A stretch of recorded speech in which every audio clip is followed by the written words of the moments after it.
Hey guys, what's going on? We're back once again, working on the base model again. I don't know if I mentioned this in any of my previous videos, but stock camber on this car kind of sucks. I'm only able to get 1.5 degrees of camber, but I found some cheap-ish camber plates that'll work with the stock suspension. Silver Project camber plates from Poland. I actually ordered them last week, and last Thursday I think, and it is now Thursday the 26th, and they're here. So I did not expect an international delivery to take under a week, but here we are. So unfortunately on the Mazda 3, the camber plates can't just install. You have to, when you put the camber plates on this room, you'll only be able to see this part, but the camber plate, you need this whole area essentially drilled out so you can adjust camber. Otherwise, every time you want to adjust camber, you have to take the camber plate off, adjust it, put it back on the car.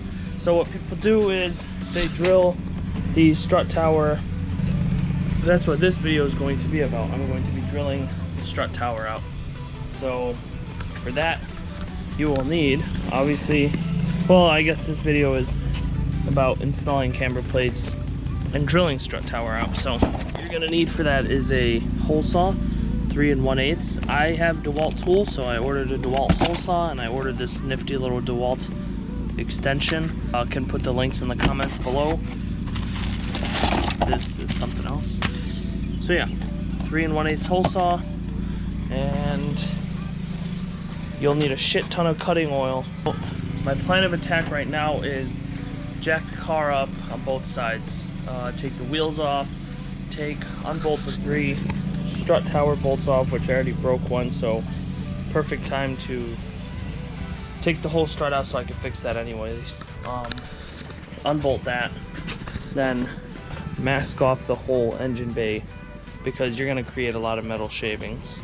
And yeah, just mask off the whole engine bay, mask off the wheel well so all the metal shavings don't get in there, and drill away. So we're going to see how it goes. I've never done this before. Got a few friends that have given me tips. So before I get started, just a little update. I took the wheel off. I then,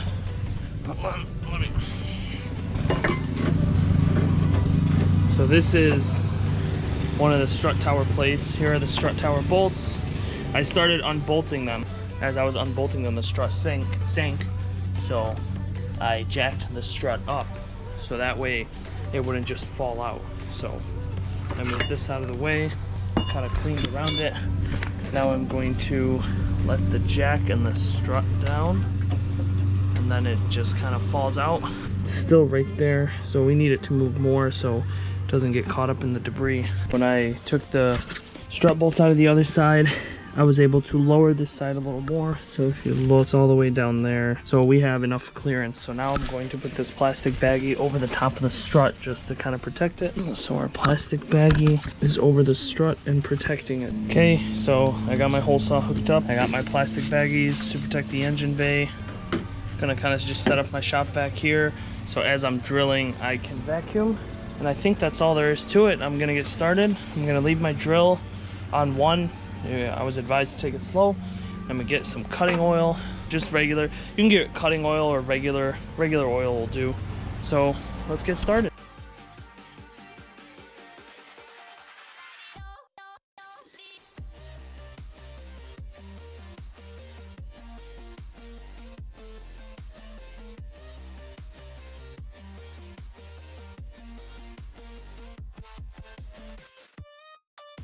I am done drilling the hole. Okay, so doing a little unboxing of the Silver Project camber arms. Was a bit skeptical about these arms. I think they were only $200 when converted from euros, so a little skeptical, but decided for $200. $200 couldn't go wrong with trying them. This is it, I guess. That's all I give you. And this is the other camber arm. So this is what you get. You have this pillow ball nut.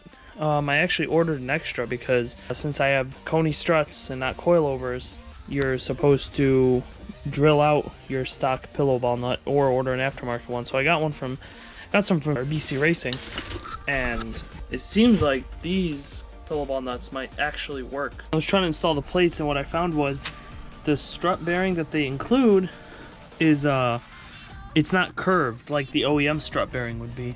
Here is an OEM strut bearing, and as you can see, it curves to match the curvature of the spring. Well, this is just a flat bearing, so what you're supposed to get is some kind of flat spring, which I obviously don't have. So after talking to a friend of mine, he told me to just send it.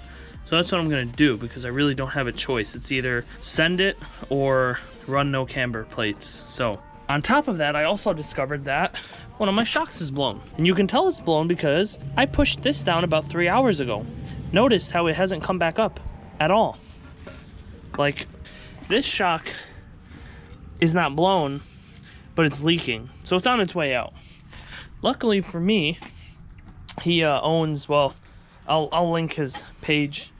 His name is Matt. He's the owner of Damond Motorsports. He had some Koni yellows off of his Mazda 5, which, since the Mazda 5 shares suspension with the 3, work for me. So he gave them to me for a good price. We went ahead and put my springs on there, my camber plates, and now I'm going to go ahead and reinstall them in the car, along with my massive adjustable end links and my stainless steel braided brake lines. I also found out I didn't have to drill the strut towers out. The design of these camber plates is so you don't have to modify the strut tower, because this is what slides.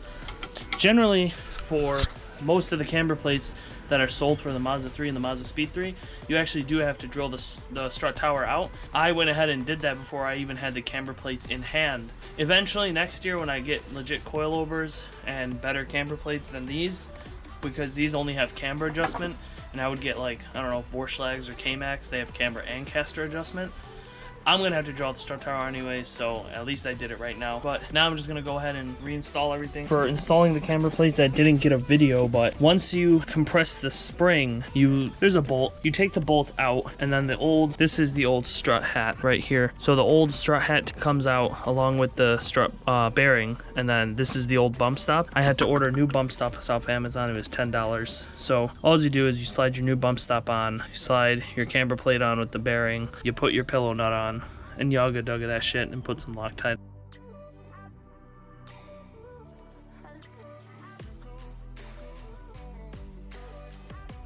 So the last thing I want to talk about real quick before I finish this video was how to adjust the camber with these Silver Project camber plates.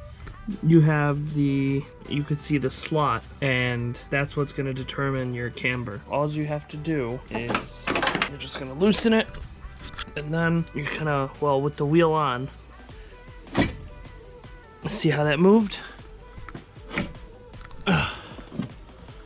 So I believe this is 0 camber, if I remember correctly, and if you push it like that, that's negative camber. That's maxing it out all the way. I believe they said you can get up to 2 degrees. We're gonna see once I'm taking it for an alignment in a few days here. We're gonna see how much camber I can actually get. So I'm hoping for at least -2 degrees, ideally a little more, but this is way better than what I had before. Thank you guys so much for watching. I hope that for anyone who's kind of scared to take the plunge on the Silver Project camber plates, you know, there weren't too many videos about them out there for at least the Mazda 3, Mazda Speed 3, Ford Focus. There weren't too many videos, but these are, I believe, the cheapest camber plates you can get for this platform. So for anyone who was confused about them, wanted to see how they work, wanted to see how much camber they can get, I hope this video helped you. That's all I got for this video.